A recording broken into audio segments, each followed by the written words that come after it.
The story begins with a man named Philly, Knox, and Parker.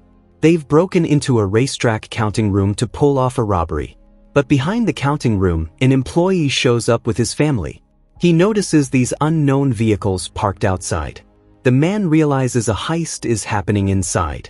But instead of calling 911, he grabs a gun and says, "I'm gonna rob the robbers." He bursts outside, opens fire on Parker's team, grabs a bag of cash, and makes a run for it. Parker chases after him. The man drives straight into the middle of the horse racetrack. Horses slam into his vehicle. Parker weaves beneath the galloping horses while they leap over the man's car. Parker shoots the man and retrieves his money. But he leaves them a little something too. Parker and his team arrive at a safe house. Knox is dead. Philly's been shot in the shoulder. They start treating his wound. Their getaway driver starts changing her clothes right there. Parker's watching her. Then suddenly, Zen pulls out a gun and shoots everyone. One by one, she kills every member of Parker's crew. Parker tries to escape, but he takes a bullet and falls into a river. The scene shifts to a man named Kincaid. He's telling his boss, Mr. Lozini, that Parker was involved in last weekend's racetrack incident. Someone heard his voice at the scene. Lozini reacts sharply when he hears Parker's name. He says, "Now I have to get involved." Kincaid replies, "No sir, if you get involved, there tends to be a lot of breakage." Lozini says, "Fine. As long as Parker stays out of New York, the outfit's deal with him still stands." The scene shifts back to Parker. He wakes up in a motel. The first thing he says is, "I asked to stay in room 12. But the motel owner tells him room 12 is taken. So Parker kicks out the people in room 12, breaks a wall, and retrieves his belongings. From there, Parker heads straight to Philly's house. Philly's wife, Grace, asks, "Philly's not with you?" Parker's silence tells her everything. Philly is gone. Parker explains Zen's betrayal. Grace says, "Philly admired you. He thought you were special because you took on the mob and you lived." Parker replies, "I didn't take on the outfit. I robbed them by mistake." Grace says, "Either way, you're still sitting here safe. Once again, you survived." Parker asks for Grace's help tracking down Zen. He promises to give her Philly's share of the money. But Grace says, "Money isn't everything. If you won the lottery tomorrow, what would you do? Would you stop stealing?" Grace gives Parker the address of a man named Reggie Riley who might be able to help. In exchange, she asks Parker to kill Zen. Parker calls his associate Alan Grofield and asks for help finding Reggie. Parker tracks Reggie down. Reggie asks, "Where's my driver, Jimmy?" Parker says, "He's sleeping." Parker asks Reggie about Zen. "You introduced her to Philly Webb." Reggie explains, "I only did business with her once or twice. She used to be part of some South American dictator's elite guard. Reggie just spoke with Zen a little while ago." Parker says, "Oh, that's why I noticed someone is following us. Zen must have sent people to kill Reggie." Frightened, Reggie gives Parker Zen's address. Suddenly, another car slams into theirs. Zen's men move toward Parker's vehicle. Parker fights back. Reggie is killed in the chaos. But from the trunk of the car, Reggie's driver emerges and opens fire on the attackers. He's killed too. Parker shoots one of the thugs in the leg and captures him. Parker will use this man to get to Zen. Meanwhile, Zen is meeting with a man named Bosco. Bosco is going to give Zen the plan for her next heist tonight. Zen says, "You have no idea, but you're doing something very noble." But Bosco just wants his money now, because he knows once Zen gets the plan, she'll kill him. Bosco doesn't trust Zen. Suddenly, Parker bursts in and aims his gun at Zen. "Tell me where my money is." When Bosco tries to draw his weapon, Parker guns him down. Zen says, "What did you do?" "I needed him alive." Zen spent all of Parker's money on this new job, and now Parker just ruined everything. Then Bosco, still alive, fires at Zen. Parker shoots him again, finishing him off. Parker demands to know about Zen's next heist. Zen explains they were planning to steal a bank truck. It was a $4 million job, but Bosco had all the routes and codes. Parker says, "You're lying. Tell me the truth." Zen reveals, "We were going to rob an entire country." She explains that 4 months ago, a sunken treasure was discovered in her homeland, a 15th century ship called the Lady of Arentero. It's worth billions. But her country's corrupt president, Ignacio de la Paz, doesn't want to use it to end poverty. He wants it for himself. He'll display it at the UN for show, then cleverly arrange for it to be stolen so he can play the victim while collecting his cut. But Zen's plan was to steal the treasure first. I'll feed my people. You'll become rich. But de la Paz hired the outfit to steal the treasure, the same organization Parker doesn't get along with. Meanwhile, at the outfit, Lozini asks Kincaid if everything's running smoothly. Kincaid says everything's fine, but Bosco is missing. But his part of the plan is already over, so I'm assuming it's not really that big of a deal. Lozini says, find Bosco. Parker and his associate Alan go meet Zen's boss, Colonel Fabricio. He starts telling them about the Arentero ship, but Parker cuts him off. We don't need the story, just tell us the plan. Parker demands a 30% cut for helping with the heist, which equals $300 million. They've been building a fake statue that looks just like the Lady of Arentero. Their plan is to swap it with the original and cover up the theft. Parker says, covering up the theft is the least of our worries. Their biggest problem is the UN building. It's the most protected building in the world. Parker says, we're not stealing it from them. We're stealing it from your president's thieves. First, let them steal it. Then we'll steal it from them. One of Zen's team members warns Parker to stay away from Zen. Alan finds out that the group stealing for the president is none other than the outfit. Alan says, have you lost your mind? You made a deal that you wouldn't go to New York. And now they've just entered New York. Parker says, relax. You know I always survive. Alan also knows that $300 million is worth the risk. That evening, Parker arrives at a club. Alan is keeping watch on Kincaid. Parker and Zen are here to meet Bosco's boyfriend. Zen says, I think I should talk to him alone. We've met before, trust me. But Parker doesn't trust Zen. She already betrayed him and killed his crew. Zen starts talking to the man, but Parker cuts straight to it and says, Bosco's dead. Hearing this, Nick breaks down crying. They ask him about Bosco's plan documents. But at the same time, Kincaid's men arrive outside the club. They open fire. They punch Nick, demanding to know where Bosco is. But suddenly, Nick has a heart attack. Zen says, I'm a doctor. She opens fire on the thugs and tries to save Nick. Meanwhile, Parker heads upstairs to Bosco's room. He tears open his toy, Mr. Bluey. Bosco had an entire closet filled with Mr. Bluey toys. Parker finds the plan documents, but then Kincaid shows up. Parker and Kincaid fight. Parker throws Kincaid off the balcony. Police are down below. Parker tosses Kincaid onto their car. Parker doesn't tell Alan that Kincaid saw him and recognized him. They escape safely. On the other side, Kincaid's bones are all broken. Lozini asks him what happened. Kincaid says they didn't find Bosco, but Parker was there. Lozini says, I should have stepped in as soon as I heard his name. The scene shifts to some of Parker's friends. They'll be part of Parker's plan too. Parker explains that in 24 hours, the outfit will steal the treasure. We don't know how they'll do it. What we do know is they'll transport it through a ghost metro station below the UN using a refuse train. This train is automatic. The crew loads it with the day's trash. But tomorrow, it won't stop at any station. It'll go straight to the final dump, where the outfit will be waiting. And that's where we come in. We need to get into the control room, take control of the train, and increase its speed. Parker gives Brenda and Ed the control center's manual. Study this. And according to Bosco's plans, the outfit will have a man there too, so handle him. Alan needs to go to the train stations and disable the fail-safes so the speeding train's brakes don't trip. At 70 miles per hour, the train will go off track and crash right here. And Parker's crew will steal all the treasure. Parker finishes explaining the plan and leaves. He checks into a hotel and asks for room number 12. But Zen has already arrived there ahead of him. She hands Parker a drink. Zen tries to flirt with him. Zen tells Parker the story of the Lady of Arentero. Once upon a time in the 15th century, most of Spain had been conquered until a mysterious knight from Leon joined the fight. No one knew who he was until during the Battle of Toro, another soldier swung a blade, tore open his armor, exposing that she was a woman. The Lady of Arantaro, despite being a countess, gave up everything to fight as a man for something bigger than herself. And this was the story that shaped Zen as a kid. Zen asks Parker, "What's your story?"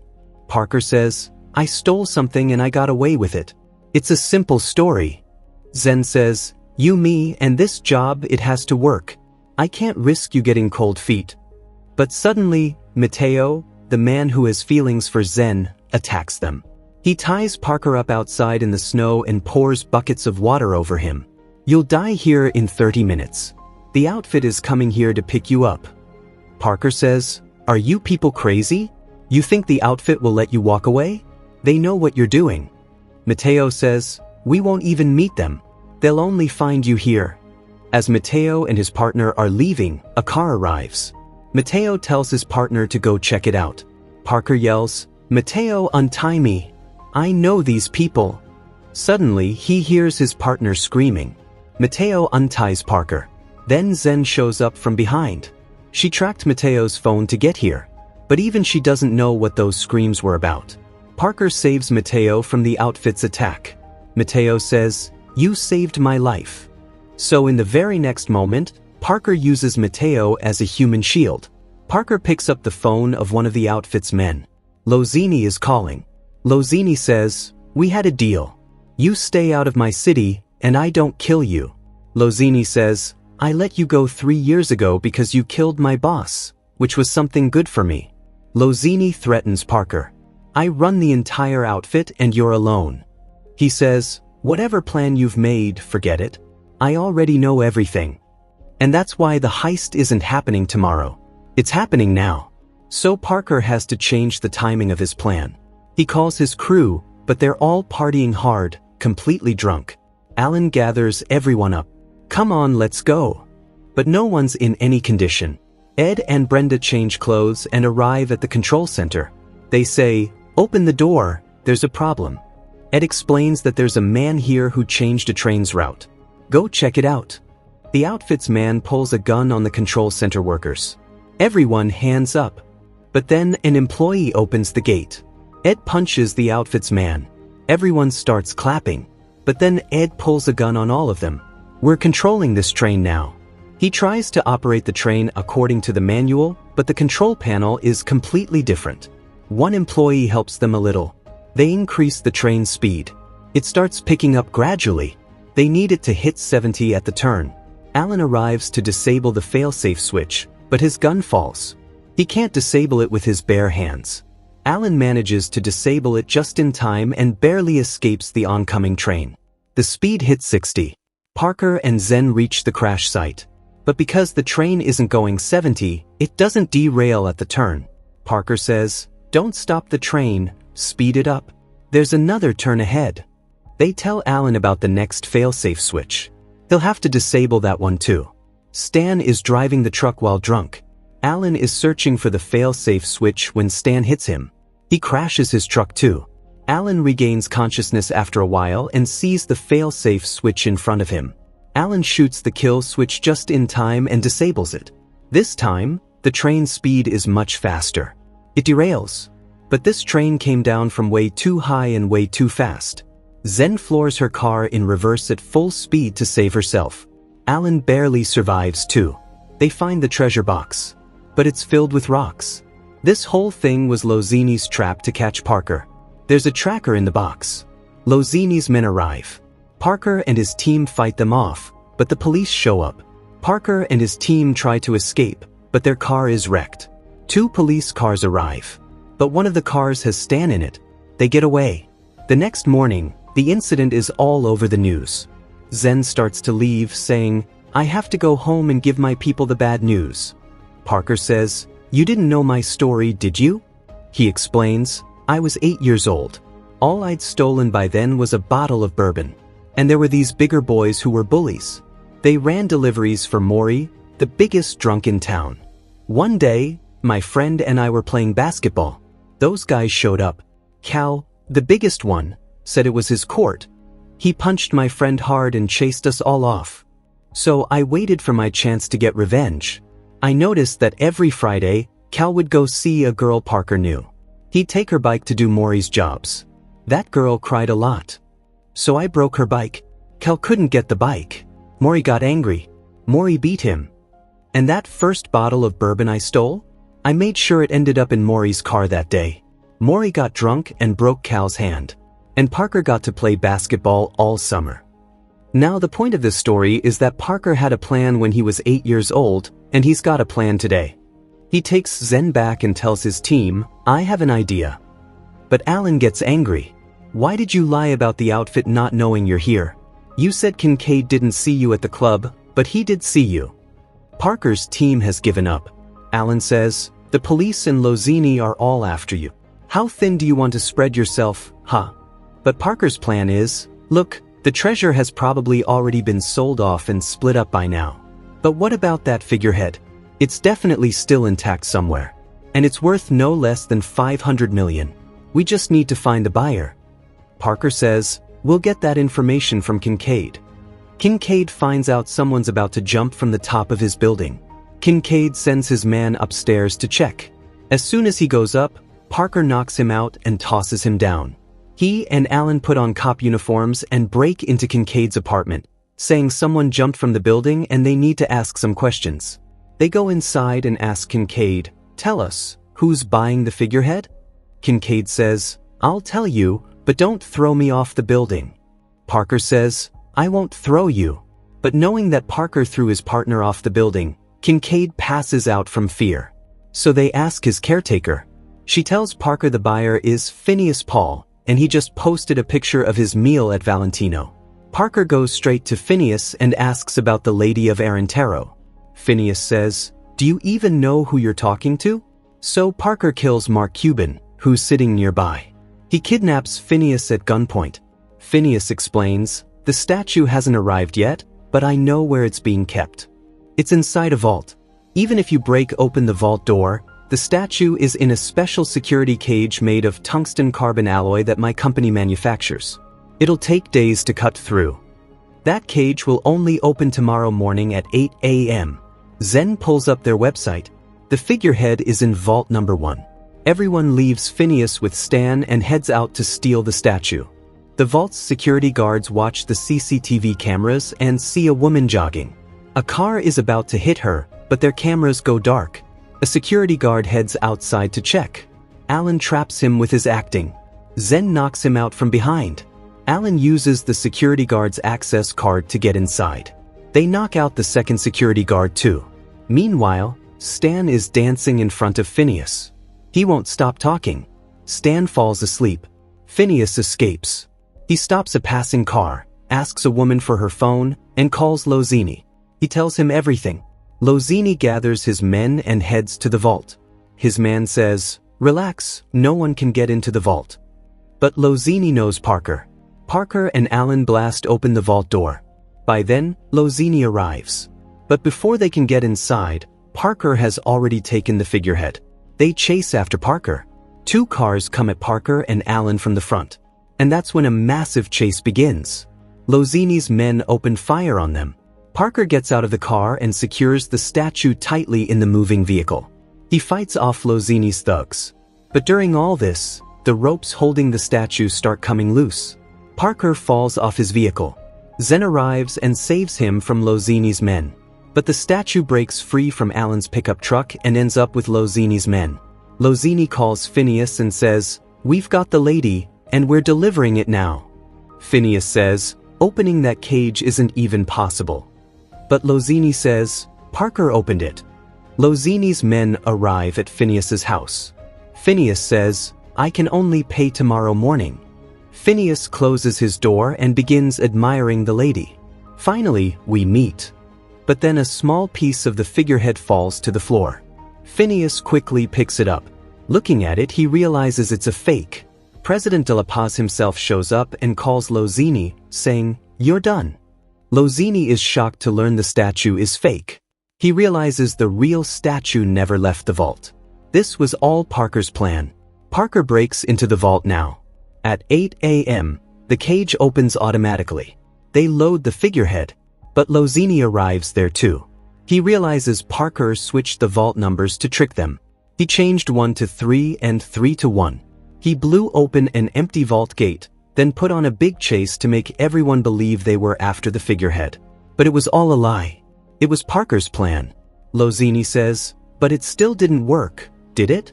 Parker was late because of the time lock. He knew that 8 a.m. was cutting it close. Parker starts talking. The outfit's in bad shape, isn't it? I've been watching you guys for a long time.